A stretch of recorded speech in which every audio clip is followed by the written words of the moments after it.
When walking into my reading placement for the first time, I was delighted to see that my literacy learner welcomed me to her classroom with a smile. My student is an 8th grade girl with a comedic personality and a contagious laugh. Despite having our meetings at 8 a.m., my student was usually energetic, pleasant, and excited to work with me. While she expressed enjoyment with reading as a whole, she admitted that she was quick to put down books that challenged her. She practices many literacies in her everyday life, but it was clear that she was most overwhelmed by all the textbook and novel reading she has to do in school. When I arrived, she was a bit weary about working on another big book with so many chapters and unusual words, but she remained patient and followed through on every activity I had planned. Although I could tell we were both a bit nervous when we first began, our personalities were so compatible that we were able to quickly jump into our work together, share many fun conversations along the way, and leave her worries behind her.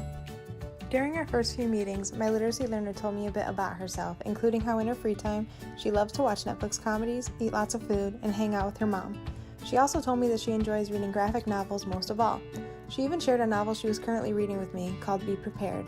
She loves graphic novels so much that when we worked together, we were inspired to create a graphic novel of our own from several scenes in The Maze Runner as one of our reading strategies. Digging deeper into her home life, I learned that her mom often reads the newspaper with her to keep up on the events in their community.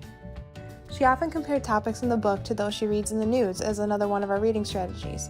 For example, she made comparisons between the creators in The Maze Runner to the government in the United States, noting and comparing the control they have over the individual lives that they govern.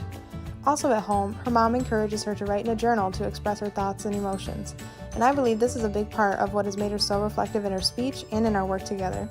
Seeing all of these practices, I learned that my student has a deep love for literacy, but instead of chapter books and black and white text, she favors much more colorful, concise, and personally relevant literacies.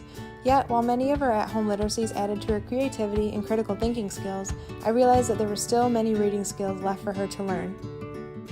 Before working with my student one-on-one with the Maze Runner text itself, her teacher had forewarned me of some of her struggles, including vocabulary and comprehension. Keeping this in mind, I also asked my student what struggles she felt she had, and I was happy to see that my student was very aware and reflective of her struggles with vocabulary and comprehension as well. Hearing her read the novel while we worked, I saw these struggles too. Within the modified cognitive model, I found that most importantly she struggled with decoding and sight word knowledge, as well as fluency in context. She was unable to sound out some larger words and therefore was unable to extract their meaning, or the meaning in context.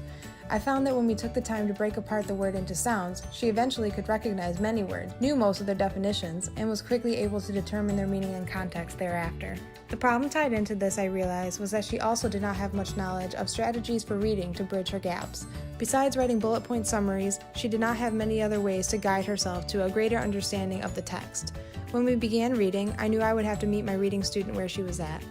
Using the literacy practices she was already comfortable with and an extensive vocabulary she already had, I used these to create specific strategies to relieve these struggles, leading to greater reading comprehension by the end of our journey.